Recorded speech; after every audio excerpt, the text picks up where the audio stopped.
Que a paz do Senhor esteja com cada um de vós. Hoje a nossa liturgia da palavra vem nos falar sobre o nosso alimento, sobre aquilo que a nossa boca consome, sobre aquilo que nós alimentamos no nosso dia a dia. E como sabemos muito bem, nós temos como necessidade básica para a nossa sobrevivência é exatamente nos alimentar. E é claro que nós queremos nos alimentar muito bem. Nós vivemos num país que às vezes isso é um pouco desonesto em relação à quantidade de alimentos em que nós temos como capacidade para usufruir.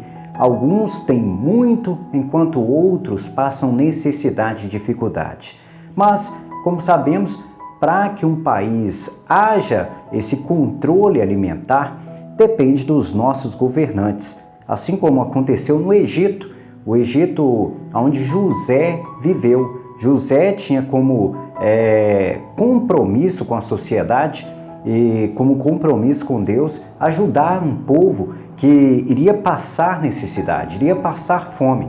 O faraó teve um sonho no qual haveriam 7 anos de seca e haveriam 7 anos de fartura.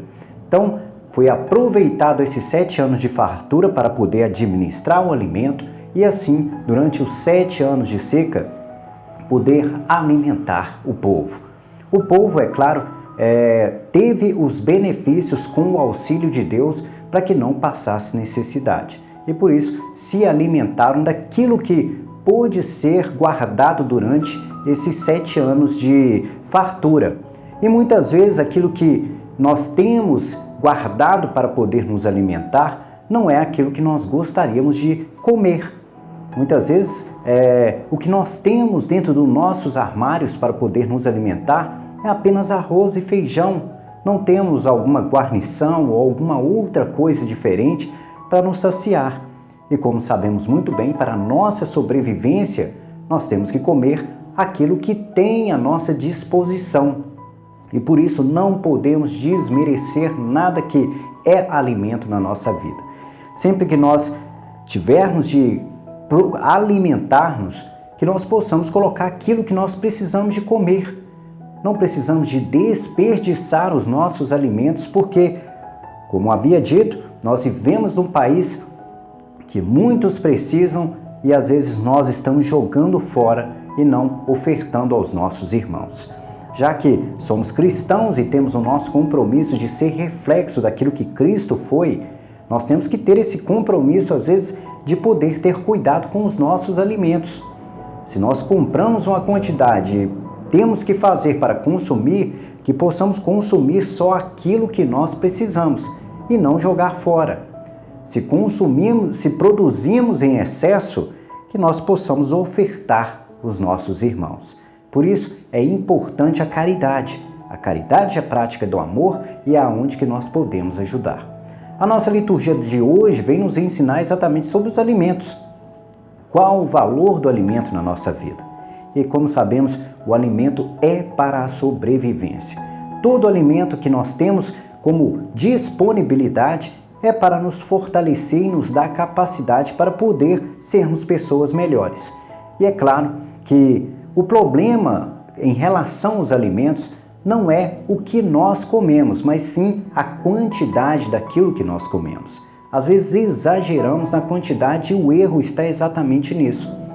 O erro não está em comer, às vezes, um hambúrguer, um x-tudo, que as pessoas dizem que é gorduroso, que não é bom para a saúde, que faz mal. O problema não é comê-lo, mas sim é o vício, às vezes, de todos os dias você querer se alimentar de um alimento que pode trazer você a obesidade ou algum problema de saúde. Como sabemos muito bem, às vezes lanches assim trazem o colesterol. E o colesterol é algo que pode prejudicar esse processo de vida nossa. Nós poderíamos viver mais anos e às vezes diminuímos esse processo de vida exatamente pelos vícios que nós assumimos. É claro que sabemos quais são os alimentos mais saudáveis para a nossa vida e temos que, se possível, fazer o uso desses alimentos. Se possível, alimentar de um legume, de uma verdura, de carboidrato e assim por diante. Saber reconhecer quais são os alimentos que são melhores para a vida de cada um. Como sabemos, os nossos organismos funcionam de forma diferente e algumas pessoas têm que se alimentar diferente. Umas das vezes têm problemas relacionados a açúcar, têm que alimentar com alimentos que têm menos açúcar ou que não há nenhuma açúcar. Outros problemas com relação à gordura e assim por diante. Reconheça o alimento que você precisa de comer para não diminuir o processo da sua vida. Mas isso não quer dizer que seja pecado você comer algo. Pecado é exatamente colocar a sua vida em risco e usar de alimentos de forma a prejudicar o seu processo de salvação, como os vícios. Um bom exemplo que nós podemos usar, que não é um alimento, mas é consumido, é o cigarro e as bebidas alcoólicas. As bebidas alcoólicas sabemos muito bem que nos levam a tendenciar ao pecado, porque elas são drogas que nós consumimos e tiram o nosso equilíbrio emocional. Muitas vezes desestabiliza quem nós somos e nos coloca em condição de sermos pecadores. O uso do cigarro nos coloca na condição de viciados. Às vezes não conseguimos mais viver abandonados daquele uso, daquele material que sabemos muito bem que pode nos prejudicar e trazer uma doença. O problema não é consumir o cigarro, o problema é o vício que nos leva aos pecados. O problema não é consumir bebida alcoólica, o problema é o que vai nos levar a fazer o vício e o consumo excessivo do uso do álcool. Por isso, a nossa palavra de hoje vem nos apresentar que tudo é permitido como alimento para a nossa vida. Que nós temos aqui reconhecer quais são os alimentos que podem nos levar a uma condição de pecado, ao vício, à gula e assim por diante. Reconhecendo, saiba fugir de tudo aquilo que pode te prejudicar.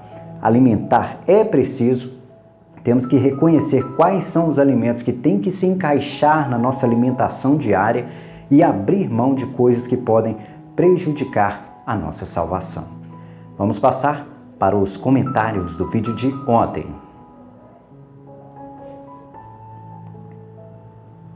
Os comentários do vídeo de ontem, nós temos aqui o comentário da Edna Penha que nos mandou. Bom dia, missionário Wagner, a paz do Senhor esteja com todos nós. Amém. Obrigada.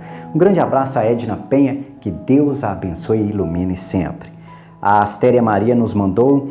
Olá, boa noite, missionário Wagner, irmãos e irmãs do canal. Saúde e paz para todos nós. Amém. Pela reflexão sobre ver para crer, isso dá uma correção na nossa mente. Eu, José Antelmo, esposo da Astéria Maria, faço das palavras dela as minhas. Que Deus abençoe sempre a todos nós. Amém. Um grande abraço a todos. E exatamente, ver para crer. O bom exemplo que nós temos é de Tomé. Ele precisou de ver as chagas de Jesus, precisou de tocar em Jesus e Jesus o alertou sobre isso. Disse a ele que lhe faltava fé. E nós somos convidados a exatamente acreditar em Jesus sem ter a presença dele aqui conosco. Eles tiveram a graça, a bênção de ter a presença do Filho de Deus junto com eles. E nós não temos e somos convidados a acreditar pela fé e não ter que tocar em Jesus, ter que apalpar Jesus, sentir as chagas de Jesus para acreditar que ele era o Filho de Deus. Por isso, nós temos um compromisso até mais importante, porque eles tiveram a graça de ver Jesus curar, de fazer as bênçãos, de fazer tudo aquilo que nós sabemos muito bem que era a manifestação do Espírito Santo, e hoje nós não temos isso e somos convidados a acreditar. Por isso, nós temos um compromisso fortíssimo de buscar o conhecimento para assim fortalecer a nossa fé. No mais, esses foram os nossos comentários do vídeo de ontem e que a paz do Senhor esteja com cada um de vós.